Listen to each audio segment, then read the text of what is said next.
The Northwest Comic Show. The greatest thing ever.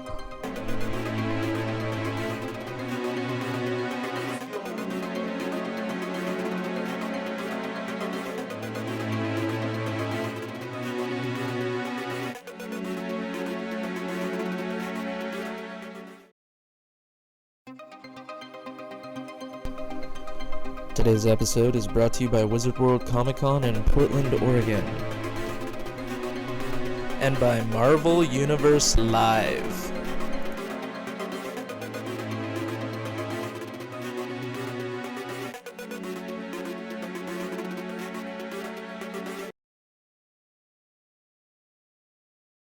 Hey, I'm Casey Okupi. This is the Northwest Comic Show. It's a show about geeks and geeky people and what we do, and it's just awesome. Covers all pop culture, like comics, movies, music. We actually have an aspect of pop culture on the show today that's really interesting. It's marketing with Ryan James Rhoades. How are you, sir? Pretty good. Aloha. Good to see you. Yeah. How are you? I'm doing good. How are Excellent. I'm all right. you? Yeah.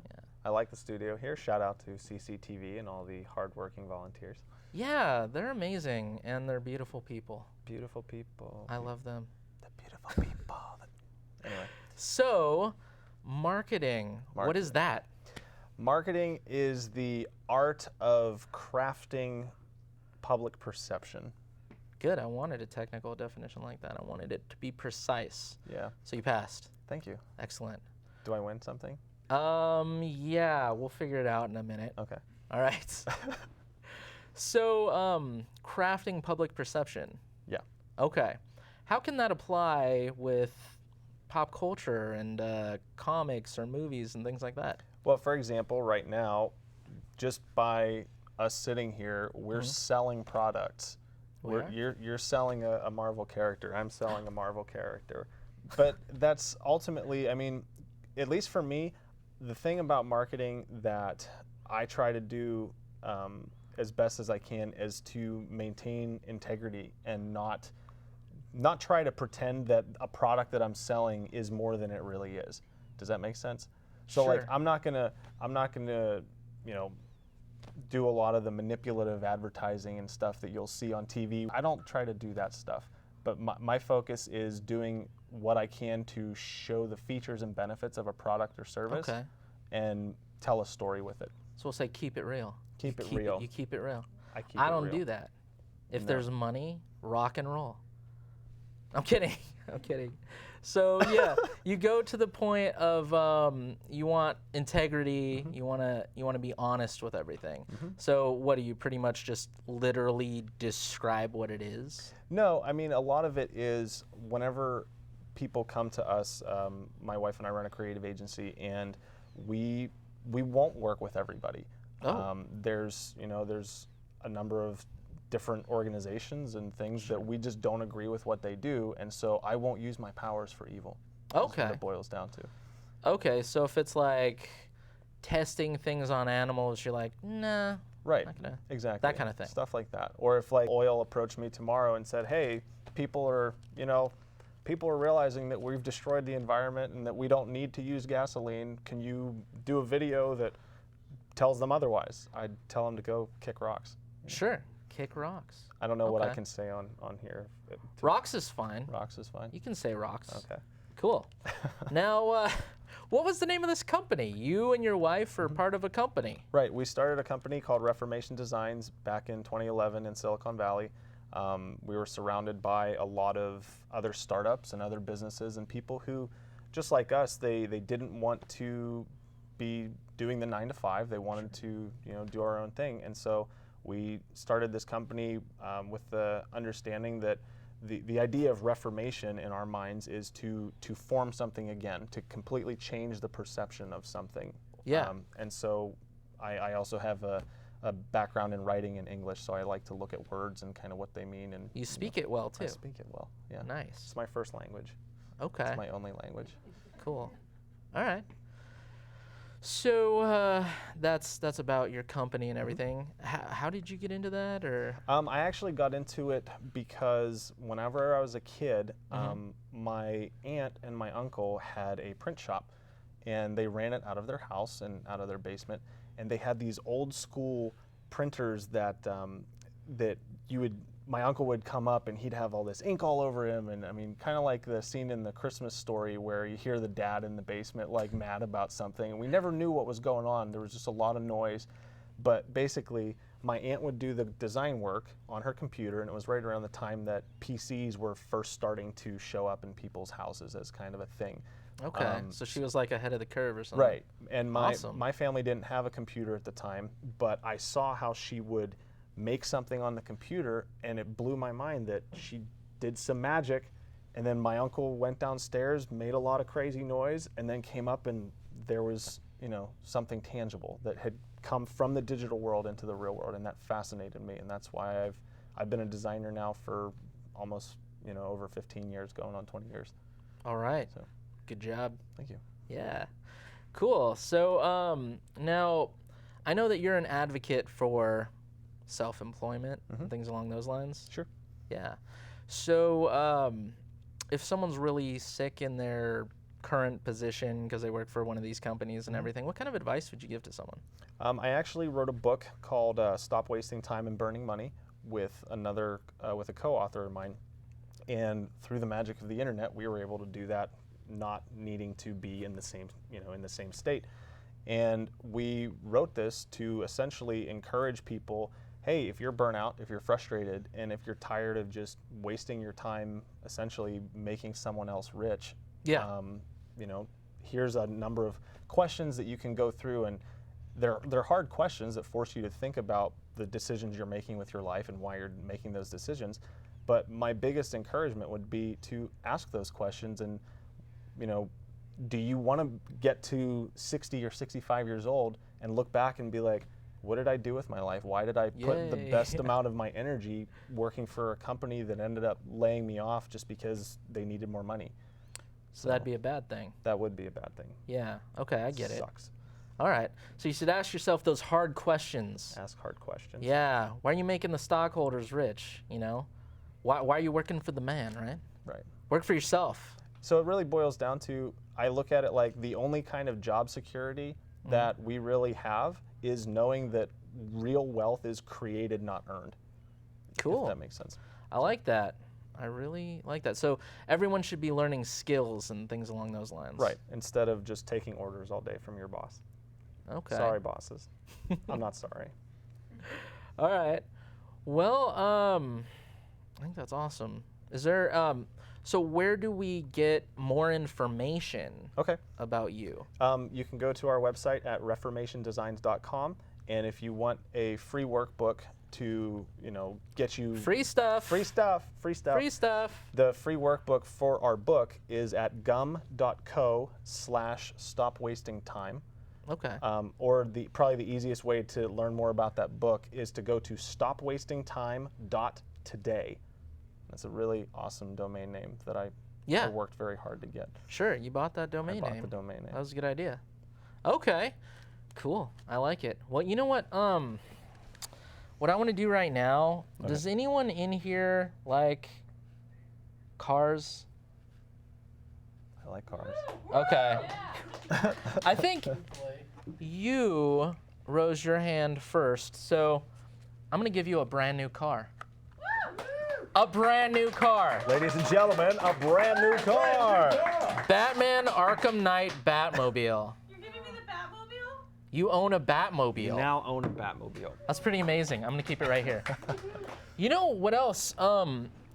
I think we should give away a ticket to Wizard World. We should give away a ticket to Wizard World. Yeah. Okay. Let me see. Is anyone okay with that? So if you've already won one, because we've been giving away like crazy, keep your hand down, because you don't get to have another. You're disqualified. Yeah. Yeah. So do you want to quiz someone? Do you want to ask someone a random question about pop culture? Pop culture. I probably should have prepared you for that. A little shouldn't I bit. have? Maybe. I failed to. I mean, I could have thought about it this entire time. I officially have failed to. Just think of your favorite superhero and ask them a random thing about it. Okay. Who's his favorite superhero? Who's my favorite superhero? Russell. No. No. Is it Iron Man? It would be Iron Man. How did you Whoa! guess? Iron Man! Wow! That was crazy. She might be the most observant person in this room. I can't believe. Okay, observant. That's what that was. It was a key thing. She observed what you're wearing, and then she answered the question. Marketing Iron Man. I'm marketing Iron Man. That's why I got the Nice. suit jacket on. You know. Okay. See, she gets it.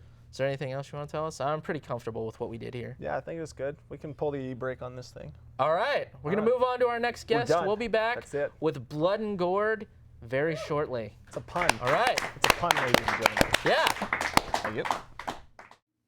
Hey, I'm Casey Okupi. We're back with Blood and Gourd, Dead Peasant Publishing. Let's give it up.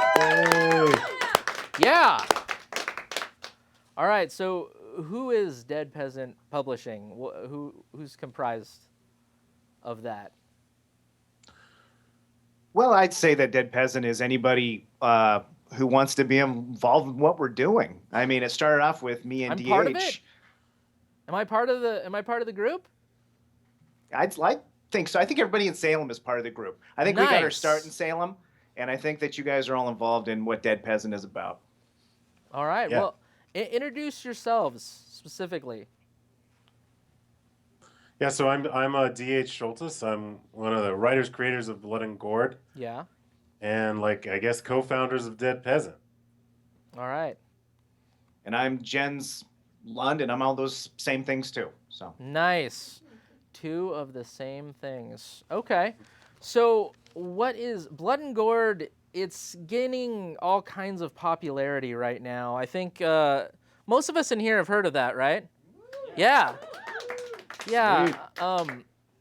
What is it about? take it away, DH. Killer pumpkins, man. I mean, really, it's about corporate greed. It's about taking over a family pumpkin farm. So the general story is the day before Halloween, which is the best day to set any horror story.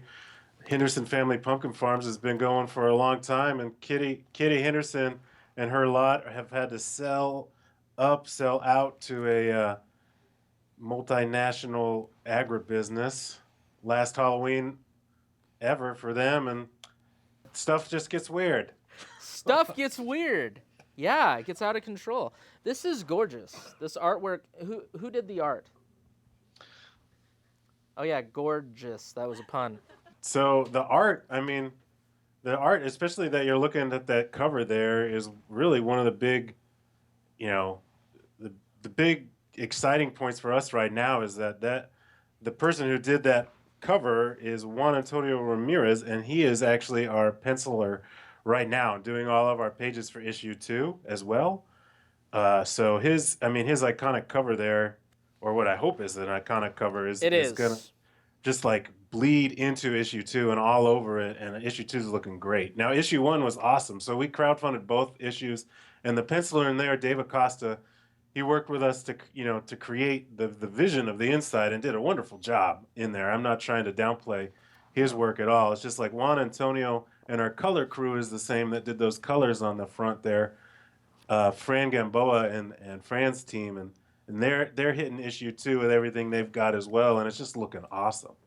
It's a gorgeous comic, no doubt. That's what I think that's what's leading to a lot of the popularity with Blood and Gourd right now is, not just the imagery, but you have kind of a fun vibe with the whole thing. Where did that come from? What inspired this sort of a storyline? Well, when I was a kid, I was a huge fan of movies like Night of the Creeps and The Return of the Living Dead and Reanimator. And I feel like a lot of those movies that I grew up with were a lot more colorful.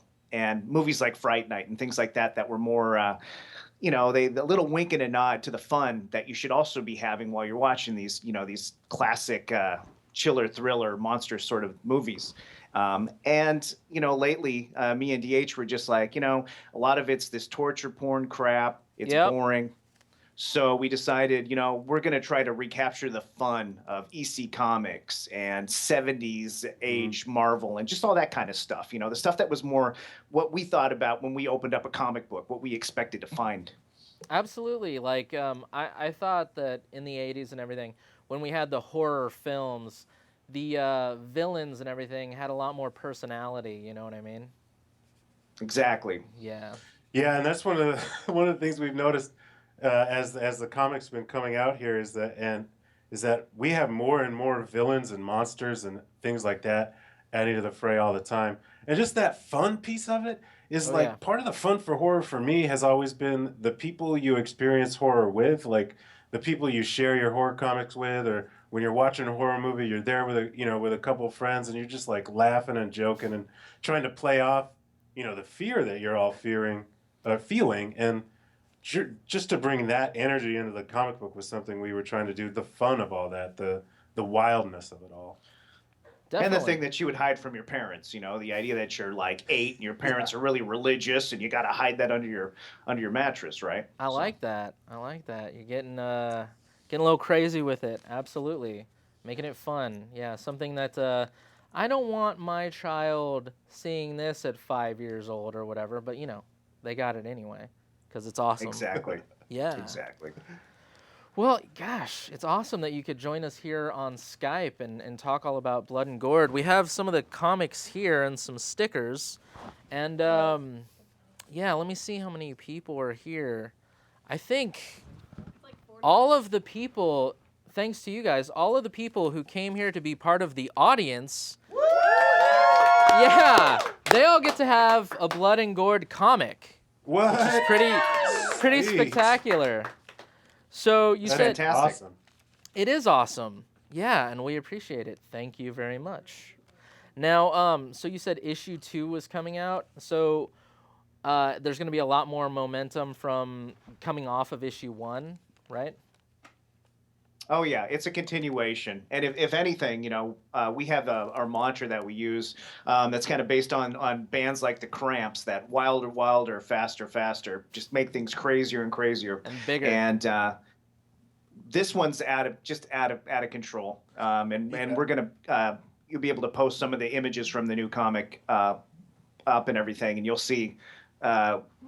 I don't know. Should we even get into what you're going to find in the second issue, or should we keep it a surprise? I think some of that needs to be a surprise, but one thing That's I don't true. want to be a surprise is that anybody who's also watching your show right now, we would like to offer them a digital copy of Blood and Gourd by simply sending us a tweet or a Facebook message that includes both the comic show and Blood and Gourd in it, so we know what they're asking for. Oh my So kind of gosh. anybody in the next couple of days, or the days Yeah. after this airs. All right, so as soon as this airs, in the next following 48 hours from there, everyone who tweets both of us, the show and Blood and Gourd, gets a free digital copy. I think that's really amazing. That is amazing. And it might not hurt for you guys who do this too to send us an email at bloodandgourd@gmail.com just to make sure that we get your information so we can send that to you. Yeah, so that we saw it too. Yeah, sure- that's true make too. sure We've that got a lot happens. going on. There's a lot going on right now. Well, you guys We know will how to keep market. our eyes peeled. We love interacting with fans. I think that's been one of the most fun surprises. Writing, Jenz and I, writing can be kind of a lonely, solitary thing. And then getting out to Comic Cons and getting out to like cities like places like Salem where people have just like really been into the comic and want to engaged us in conversation about it and had some laughs and shared stories about favorite comic books and stuff.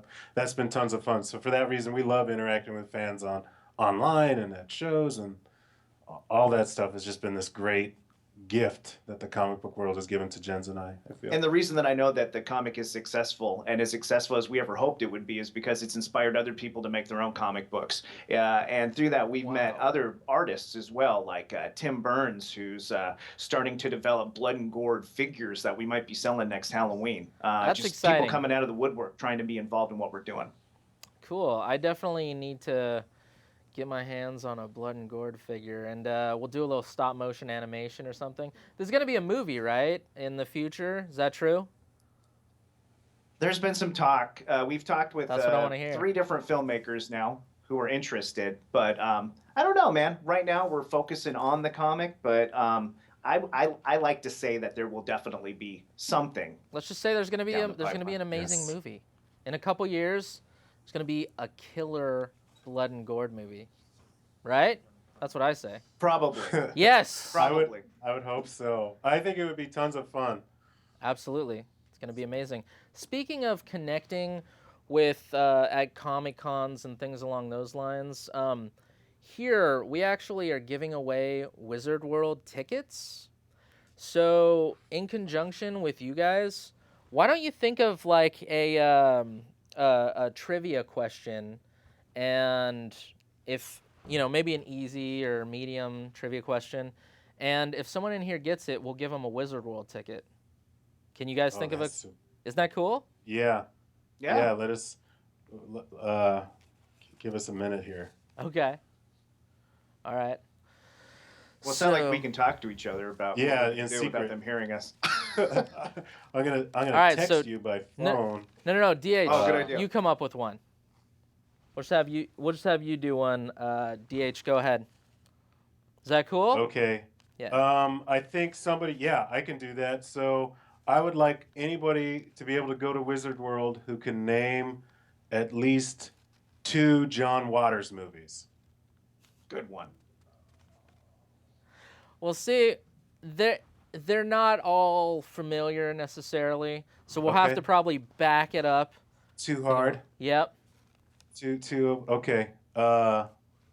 Jenz, then go. I went too far. Yep. You went Okay. too far. You blew it. Who was the director of the original Alien? Oh.